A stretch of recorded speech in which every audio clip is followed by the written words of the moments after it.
విజయాన్ని సాధించింది. ఇక అదే విషయం చూసుకుంటే రాష్ట్రపతిగా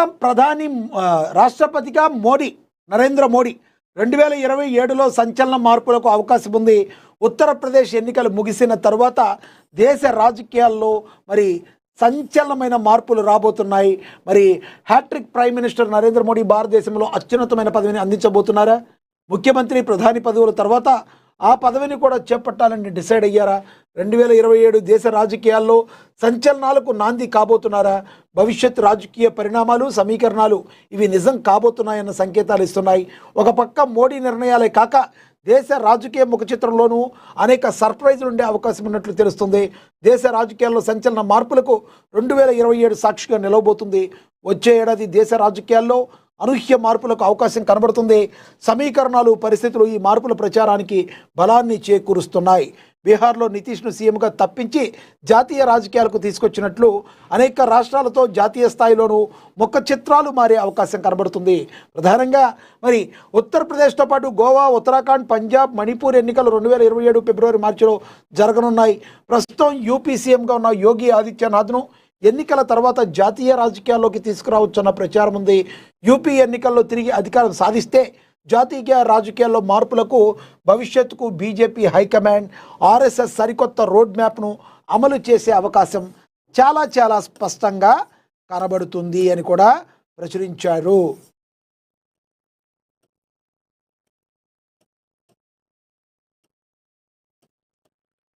దీనికి సంబంధించి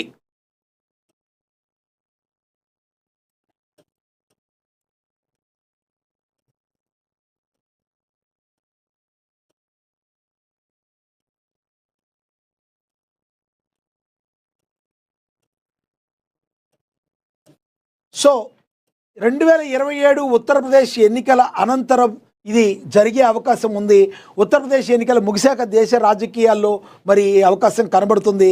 2027 జాతీయ నూతన రాష్ట్రపతి ఎన్నిక, జాతీయ రాజకీయాల్లోకి యోగి ఆదిత్యనాథ్ వచ్చే అవకాశం చాలా చాలా స్పష్టంగా కనబడుతుందని కూడా ప్రచురించడం అయితే జరిగింది.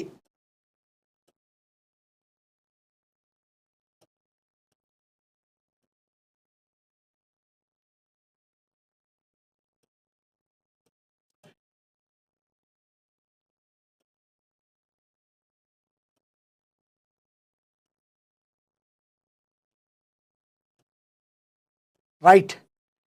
తదుపరి న్యూస్ చూసుకుంటే ఇక మావోయిస్టులు మా రక్తమే, కమ్యూనిజం అంతం చేయలేరని అమిత్ షా వ్యాఖ్యలపై కోనంనేని ఫైర్ అయ్యారు. మనకు తెలుసు ఆపరేషన్ కగర్లో భాగంగా ఇక మావోయిస్టులు అంతమైపోయినట్టే. భారతదేశంలో మావోయిస్టు రహిత భారతదేశాన్ని చూడాలనుకున్నాం, అలాగే చూస్తున్నామని చెప్పి ఎవరన్నా ఒకళ్ళిద్దరు తప్పితే మిగతా అవకాశాలు లేవని చెప్పి నిన్న అమిత్ షా మాట్లాడటం జరిగింది. దీనికి కోనమనేని సాంబశివరావు ఫైర్ అవ్వటం అయితే జరిగింది. కమ్యూనిజం అంతమనేదే లేదు అని చెప్పి కోనమనేని సాంబశివరావు చెప్పుకురావటం అయితే జరిగింది.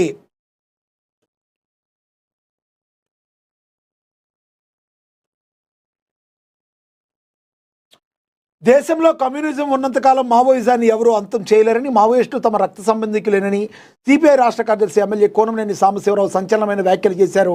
బుధవారం హైదరాబాద్లో నిర్వహించిన మీడియా సమావేశంలో ఆయన మాట్లాడారు.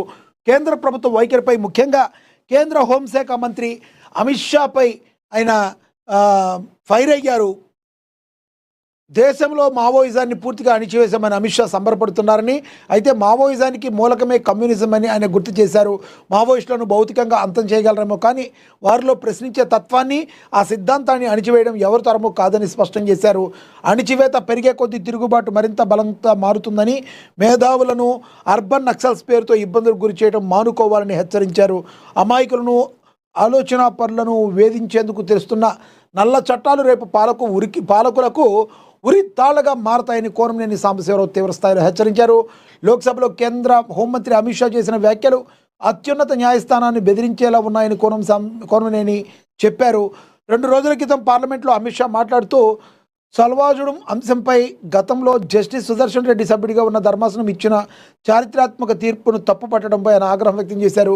హోంశాఖ వంటి బాధ్యతాయుతమైన పదవిలో ఉన్న వ్యక్తి న్యాయమూర్తుల తీర్పును కించపరుస్తూ మాట్లాడటం రాజ్యాంగ విరుద్ధమని ఆయన ధ్వజమెత్తారు. న్యాయ వ్యవస్థను స్వయం ప్రతిపత్తిని దెబ్బతీసేలా కేంద్రం వ్యవహరిస్తుందని, ఇటువంటి వ్యాఖ్యలు హోంమంత్రి స్థాయికి తగవని సాంబశివరావు హితవు పలికారు. ప్రజల పక్షాన్ని నిలిచే తీర్పులను అగౌరవించడం ప్రజాస్వామ్యానికే గండమని ఆయన తీవ్ర ఆందోళన వ్యక్తం చేశారు. మీరు మావోయిస్టులను భౌతికంగా దూరం చేయొచ్చు, కానీ మావోయిస్టానికి మూలంగా ఉన్న కమ్యూనిజంలో ఉన్న ప్రశ్నించే తత్వాన్ని మరి దూరం చేయాలనుకోవటం అది మీ తలలో జేజమ్మ తరం కూడా కాదు అని చెప్పి కోనమనేని సాంబశివరావు ఘాటుగా స్పందించడం అయితే జరిగింది. ఇక అదేవిధంగా ఢిల్లీలో తెలుగు ఆత్మగౌరవం తాకట్టు పెట్టారని, ఎంపీలంతా మోడీకి కీలు బొమ్మలేనని, రాష్ట్ర ప్రయోజనాలను గాలికి వదిలేశారని మరి ఎంపీలు అలాగే వైఎస్ షర్మిల ఈ విషయంలో నిప్పులు చెరిగారు. ఆంధ్రప్రదేశ్ రాష్ట్రానికి జీవన్మరణ సమస్యగా మారిన ప్రత్యేక హోదా విభజన హామీల సాధనలో రాష్ట్ర ఎంపీలు ఘోరంగా విఫలమయ్యారని ఏపీపీసీసీ అధ్యక్షురాలు వైఎస్ షర్మిల తీవ్రస్థాయిలో ధ్వజమెత్తారు. పార్లమెంట్లో రాష్ట్రకలం వినిపించాల్సిన ఎంపీలు ప్రధాని మోడీ చేతిలో కీలుబొమ్మలుగా బీజేపీకి బానిసలుగా మారిపోయారని ఆమె మండిపడ్డారు. రాష్ట్ర ప్రయోజనాలను తాకట్టు పెట్టి కేవలం స్వలాభం కోసం పాకులాడుతున్న 25 మంది లోక్సభ సభ్యులు, 11 మంది రాజ్యసభ సభ్యులు నైతిక బాధ్యత వహించి తక్షణమే తమ పదవులకు రాజీనామా చేయాలని డిమాండ్ చేశారు.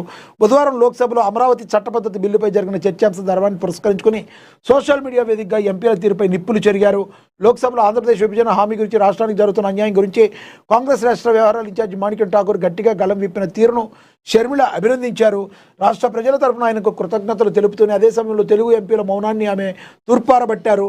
రాష్ట్ర హక్కుల కోసం ఒక పరాయి రాష్ట్ర నేత పోరాడుతుంటే ఇక్కడి నుంచి గెలిచిన ఒక్క ఎంపీ కూడా ఆయనకు మద్దతు నిలబడకపోవడం తెలుగు గడ్డగా చేసుకున్న దౌర్భాగ్యమని ఆవేదన వ్యక్తం చేశారు.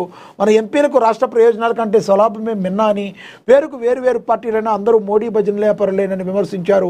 విభజన జరిగి 11 ఏళ్లు గడుస్తున్నా బీజేపీ ప్రవేశపెట్టే బిల్లుకు గొర్రెల్లా తలవపడం తప్ప ప్రత్యేక హోదా ఏమైందని దమ్ము ఒక్క ఎంపీకి లేదని షర్మిల ఎద్దేవా చేశారు. అమ్మా షర్మిలమ్మ గారు, మీరు చెప్పింది బాగున్నది, మరి మేము చెప్పేది కూడా బాగున్నది అని మీతో అనిపించాలి కదా. ఎందుకంటే అమ్మ, మీరు ఉమ్మడి ఆంధ్రప్రదేశ్లో ఉన్నప్పుడు మీ కాంగ్రెస్ పార్టీ మీ రాజన్న లేడనుకోండి, పాపం ఆయనైతే చూడలేదు, కానీ మీరందరూ ఆ పార్టీ నుంచి వచ్చిన తానుముక్కలే కదా. మీరు ఆ రోజున ఎందుకు ఉమ్మడి ఆంధ్రప్రదేశ్కు ఉన్న రాష్ట్రానికి, ఆంధ్రప్రదేశ్కి అన్యాయం జరుగుతున్న తీరును ఎందుకు మీరు ఆపలేకపోయారు? మీరు ఈ రోజున వచ్చి మాట్లాడుతున్నారు. పోనీ మీ కాంగ్రెస్ పార్టీయే మాట్లాడదాం. మీ కాంగ్రెస్ పార్టీ ఎందుకు విభజన తీరులో ఒక కంటిలో అన్నం ఇంకో కంటిలో సున్నం పెట్టింది? అంత తొందరగా ప్రజలు మర్చిపోతారనుకుంటున్నారా? మీరు మాట్లాడే మాటలను ఏమన్నా పిచ్చోళ్ళలాగా వింటారనుకున్నారా? ఎస్, ప్రత్యేక హోదా ఇవన్నీ మాట్లాడుతున్నారు. అలాంటి ప్రజల్లో లేనప్పుడు ఎంపీలు ఏం చేస్తారు? ప్రత్యేక హోదా అనేది దానికంటే కూడా నెక్స్ట్ దాన్ని ఏం చేసుకోవాలని ముందుకు వెళుతున్న తీరులో మళ్ళీ మీ కాంగ్రెస్ పార్టీ వాళ్ళ ట్రాప్లో పడాలని కోరుకుంటున్నారా? మీరు ఎవరికైనా మాట్లాడే అర్హత ఉంది, కానీ ఆంధ్రప్రదేశ్ని విడగొట్టిన తీరుని మీరు ఇంకో 20 సంవత్సరాల పాటు ఆంధ్రప్రదేశ్లో కనీసం ఇది మా హస్తం పార్టీ, దీనికి ఓటేయండి అని అడగడానికి కూడా మీకు అర్హత లేదు. ఇప్పుడు ఒక 14 సంవత్సరాలు గడిచిపోయినట్టుంది, కానీ మీకు అర్హత లేదమ్మా. కాబట్టి కాంగ్రెస్ పార్టీ ఏపీ గురించి ఎంత తక్కువ మాట్లాడితే అంత మంచిది అని చెప్పి విశ్లేషకులు అంటున్నారు. ఫ్రెండ్స్, షర్మిల గారు మాట్లాడిన విధానాన్ని మీరు ఎలా చూస్తారు?